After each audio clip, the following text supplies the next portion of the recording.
All right, so we're recording. Let me switch to gallery view here. Okay, so we're recording, and I just wanted to share, we were just talking about some victories. Tanya and I, maybe Tanya, you can share as we're recording right now what we were just talking about with little victories. I posted that I got a new PC this last week, and Tanya was talking about her increase in volume, and it's not even doing much. I know that a lot of people are saying, oh, well, a lot of people don't want to spend money, but people want this peace of mind. So maybe, Tanya, you could just share what you just shared with me about your increase in volume. Well, I mean, I haven't done any shout outs out there or anything really, but on, I just think over the years, we've promoted our team and promoted and educated everybody. And so it's just really interesting that right now, when, like you said, a lot of people are afraid to spend money, my volume the last 2 weeks has been up 300 to 400 higher than it's been over the last year. And so there are people out there that are purchasing, and I appreciate that they realize where they need to put their money. Like you said earlier, we need to put our money in supplements, not in toilet paper. And so this is where it's really going to count. And I'm so grateful for that. And so USANA is going to be the healthiest family on earth. Definitely. I hope that brings you guys some peace and comfort as you're maybe a little bit worried about people not wanting to purchase from you right now. I'm kind of no nonsense with people. I'm just like, look, if you want peace of mind, if you want your family to be healthy and well, and if something does hit, like this week, I was just watching a press conference this morning from our Surgeon General saying this week is going to be bad, that we're going to start seeing a lot of people fall ill. And so if you want to have that peace of mind that no matter what happens, even if you contract something, you have this tool belt, and I'm really grateful for that. So I'm going to go ahead and share my screen with you guys.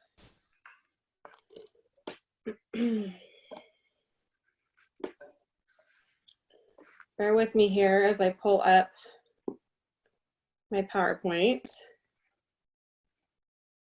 Okay, so this is kind of in addition to the goal setting training that we did. So if you haven't watched that, I highly recommend you go do that first before watching this, although they kind of go hand in hand. So you could just kind of pay attention and then say, oh, what could I connect with that? Because we did a goal setting training. It was the very first training, and it really explained how our personalities and our mindset and our values are really important when it comes to setting our goals. So I'm going to talk about daily, really specific habits that you can do that will help you to reach those goals.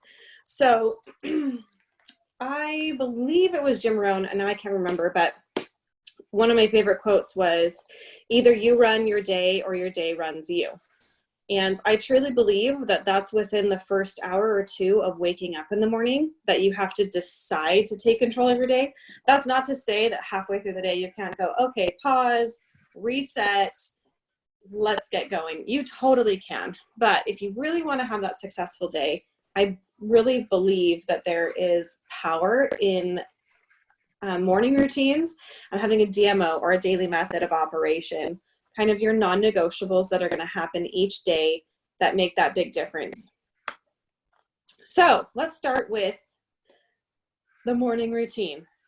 So a good morning starts the night before. So if you're going to bed at midnight, you're not going to be able to get up at 5:30 and really feel well and feel energized and have clarity. So the night before, we need to make sure that we're going to bed on time, and that the way we go to bed is a positive way of going to bed. We don't want to be on social media right before bed. We're bringing those things with us into our mindfulness. It's not great. So turn off that social media if you can. Devices just not in the room. We have kind of a pass-through in our house, and all of us plug in our phones in the hallway so that there's not any devices or anything to tempt us. The only person who does is my husband. He plugs it in for his alarm. He just hasn't gotten past that. I don't really need an alarm. I kind of just wake up. I'm one of those people that my body just wakes me up 15 minutes before my alarm, no matter when I set it. So figure out a different way to set an alarm, or put your phone in airplane mode, whatever you need to do, but turn off those devices. lower the lights a half hour before going to bed, read something positive, do meditation, really slow that heart rate down, and get a good night rest. That way, the next morning, you can get up before the rest of the house. Now, that's hard. I have kids, and so some of us do, some of us don't. But if you're up before the rest of the house, then you can do the things that matter to you. Once other people start waking up, especially for us moms, we're doing stuff for other people. That's just kind of how our morning goes, especially for me. I'm starting to make breakfast and do other things, or starting to take phone calls. So you can't do the things that matter to you if you're focused on doing stuff for everybody else. And I'm not saying that you have to all of a sudden overnight get up before the rest of the house an hour before. Just start with 15-minute increments. If you're waking up at 7:30 right now, wake up at 7:15 for a week. And once that becomes easy, wake up at 7 and see if that extra half hour does you good. If you want more than that, start waking up at 6:45. But again, that has to push your bedtime back as well. So the other thing I like to do is meditate or have a gratitude journal. I actually do my gratitude journal at night. I like bringing that with me as I go to sleep because I get really anxious when I sleep. Sometimes my mind starts spinning, and those gratitude journals really help me, but it goes both ways. I have this little phrase called RPM, Rise, P, Meditate, that's kind of one of the first things that I do. And it doesn't have to be long. My meditation's usually a few minutes, and it's just controlled breathing for me and setting intentions. And for me, I read scriptures and say morning prayers, and that's my meditation and my gratitude. Then exercise, get the body moving. It manages stress. Now, obviously, we don't know what we're in for the day. Sometimes we do. Sometimes we know it's going to be a busy day. But exercise, it's so healthy and so important. And that doesn't mean that you have to vigorously work out at the gym. It could be yoga. It could be stretching. Anything to get that body moving and really help manage that stress. So then once I'm kind of in this good place, then I have a scheduled power hour. And for me, that actually happens after my kids are all situated, because I get through most of these things. And then by then my kids are getting up and I can manage breakfast and whatever else, getting them on school if it's a homeschool day, my husband off to work. And then I can sit down for my scheduled power hour. And that's when I do my DMO. But that power hour is super crucial. It's a non-negotiable. My kids know when I go in there, I even tell them I'm going in for a power hour. No interruptions if possible. You know, if the house is on fire, there's blood, come get me. But other than that, this is my scheduled power hour. And this is when you're going to plan your day and your week. So going into that power hour, what things are you going to say yes to, and what things are you going to say no to? Both. So sometimes in the morning, I have to decide before I even start answering my phone or looking at emails, you know what, if this thing comes in, that's the thing I'm saying no to today. I'm not even going to deal with it today. It's, no one's going to die. That's not on my plate today. And what things are you going to say yes to? And even if you get someone that calls you, you know what, I can't talk to that person today. That's on my list of things I'm going to say yes to tomorrow when I have more time. And that's fine. You do not have to answer every text, answer every phone call, answer every email. You get to say yes and you get to say no. And the last thing that's really good for us in the morning is connections. Connections with family, connections with spouse, connections with your children. These are super important, and it's uplifting, and it gives us that sense of purpose and that value. 99% of the people that I work with on their top values is their family, and that is just part of our core. And if we feed that part of ourselves, then it drives us to be more productive, to get our goals done, to motivate us to do the things that we need to, that connection with family. So plan to succeed. Don't say, oh, that sounds really overwhelming. I don't know if I can do that. What if it doesn't work? All those things, it doesn't matter. You're just going to start doing these things because these are actions that you can take. Remember, we're not talking about the outcome. So keep calm and let your inner peace guide you. Okay, I have this little person up here with all of the different things that they're thinking about that are important to them. Focus on those things that are important to you as you're making plans. Keep calm and let those values and those things that drive your personality that we talked about during the goals guide you. those are what's important to you. Focus on those things. And remember that 90% of illness are stress related. So don't rush and enjoy those quiet moments for yourself. I just did a post in another group about self-care and how a lot of people think that self-care is pampering, doing your nails, doing your hair, doing a face mask. Those things are all great. They do make us feel better. But for me, hiking and quiet moments and finding ladybugs, things like that, those are my version of self-care. And every single morning, you can find place to add into your morning routine, whatever it is for you, that lifts you and gives you that sense of self-care so that you can focus on the things that are important. So focus on your breathing, and you might even want to recite an empowering mantra during this time, during this plan time. This can be part of your meditation. This can be part of your DMO, your daily method of operation, to do this. You figure out how it fits into your morning routine, and that's great. It doesn't have to look the same. Keep in mind that as you're thinking about your business and the things that you want for yourself, that happiness is about wanting the things you already have. So highly successful people become more open to optimism and inspiration. So don't be focused on the, I need to have this in order to be happy. Those things will come. You'll be optimistic and be inspired on those things you can do. But in these moments, focus on being truly happy and grateful for what you have. And that is your success plan. That's your plan to succeed. Okay, so we've got this morning outline. We have space and time for that DMO. So buckle up. DMO is coming, okay? So what can a DMO do for you? It helps you stay focused. You get more done in less time. So this is what's so great about this, is that a lot of people are like, well, I don't have time for that. Most people can get their DMO done in that power hour. So if you have 1 hour a day, which I hope we all do, that we can set aside 1 hour a day to our business. If that's all you have, think about this. If you're only working 5 days a week, you're only working 5 hours. So really get focused on your DMO for that power hour. It creates consistency, prevents being overwhelmed, because you know that the next day you'll be able to do the same thing. And the most important thing, especially in our business, is it creates duplication. Okay, so it makes it really easy, because you can say, well, try doing these things in your day and you'll see success. So what does your DMO look like? Okay, this does not need to take a lot of time. Like I said, it can be done in your power hour.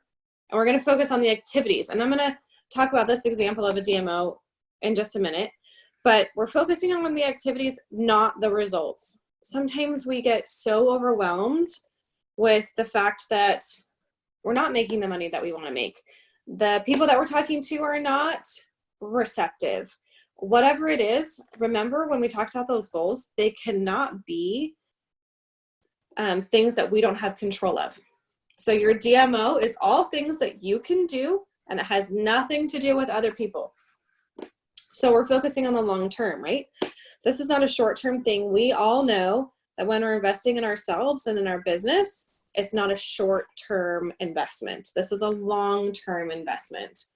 And along the way, you're allowed to adjust your sales, okay? So you can evaluate if a certain way that you're doing your DMO isn't working. You can adjust to be more productive. That's fine. But start with a plan so that you can see what's working and what's not. So I took this example of a DMO from a gentleman who does like online trainings for network marketing. And this was just one of his suggestions. And I kind of tweaked it a little bit, kind of to my liking. But he followed this pattern of 3, 5, 5, 5, 3, 5, 5, 5, 3. Yes. So, and you could come up with what you think is most relevant to you, and that's fine. But I just thought I would give you guys a little bit of an example here. So create 3 pieces of content. That could be email content, social media content. It could be a text message content. I like to have a Google Drive doc. Actually, it's a file. For anybody that knows me, they know I'm a little bit Google Drive happy, but it really helps me stay organized. I love it. So I have a file that says email ideas, social ideas, text messaging ideas. so that if I get an idea, I just write it down. That way, if I wake up and I'm not feeling inspired, if each morning on my DMO, I'm creating 3 pieces of content, by the end of the week, if I'm working 5 days, that's 15 pieces of content. And it shouldn't take very long. And you can use other people as inspiration. Surely creating 3 pieces of content could be going on and seeing what other people are doing. Oh, you know what? I really like that she posted about self-care. I would like to do something about self-care or whatever. Definitely you can be inspired by other people. By all means, I know that for me, I am flattered when people utilize my content. Some people not so much, so make it your own. 5, meet new contacts. That could be virtually. That's finding a need, filling a need, and how can I help? That's that idea. So that might be 5 new contacts might not be brand new people, but they could be new people that could be interested in what you have to offer. That could be, you know what, I'm going to spend 10 minutes on social media and read through. And, oh, I noticed that my friend so-and-so was posting about how she just can't catch a break. She and her son are always sick, and she just doesn't know what to do anymore. She's just like, I'm tapped out. I'm like, okay, I found a need. How can I help? So that counts, right? That was someone that wasn't on my list before and is now. So 5, invite 5 people to learn more or take a look what you offer. Now, obviously those things go hand in hand. You can meet someone new and send them a message to say, hey, man, I saw you're really struggling. I can relate. I know I felt that way. You know, that felt, that whole thing. You know, I can see how you would feel that way. I felt that way too. Here's what I've seen has helped. And, you know, say, how can I help? And hopefully in asking more questions with them, they'll answer more or ask more questions of you. Then 5, follow up with 5 prospects or clients. So those are those people that you found a need and asked, how can I help? Now you're going to follow up. And that might lead to the next thing, which is to watch a video, attend a presentation, a 3-way call, a training. So now we are getting more detailed with them. We're offering more information. We're offering more content, whatever it is. It could be different people that we're working with that we want to get trained. So we're going to send out 3 different videos. They could be short videos, long videos, but you're going to send it out. Hey, I know you said that you were interested in learning more about gut health. I found this really good video. Would you like to take a look? If they say yes, you send the video. Great. I'll follow up with you tomorrow. How does that sound? Make sure you get a commitment, whatever it is. It could be a training that you did. Hey, I'm really excited. I did this training on blah, blah, blah. And you said you were interested. Would it be okay if I sent it to you? Then you send it. If they say yes, you know, you follow the same thing, but just make sure that you are setting yourself up so that the next day for your 5 follow-ups, it's one of those people that you sent a video to, or one of the people that you said, hey, take a look at what we offer, or whatever it is. You see how all of these things on this list kind of feed off of each other. Now, again, it does not have to look exactly like this, but this, as you can see, is very specific, which is very important on those goals. And they're all things that I have control over. So I don't have control over what they say. If they say no, they say no. And if they say yes, great. But I checked off my list. And consistency, if you continue to do these actions, there will be positive results eventually. You might do this whole DMO plan for the first week and not get the results that you want, but give it 4 weeks and all of a sudden, boom, you've got your DMO down, or you're getting it done quickly. Things are really starting to happen for you, and you want to add other things in there. I know for me and my DMO, I check emails in the morning. So if I have any emails from my clients, I have my Google Docs where I have little tabs in there. And so I can see if any of my clients have emailed me, if they have any questions, that's on there. So that's part of kind of my following up with my prospects and my clients. Typically, something that I do in the morning, I also have kind of a DMO for evenings after my kids go to bed.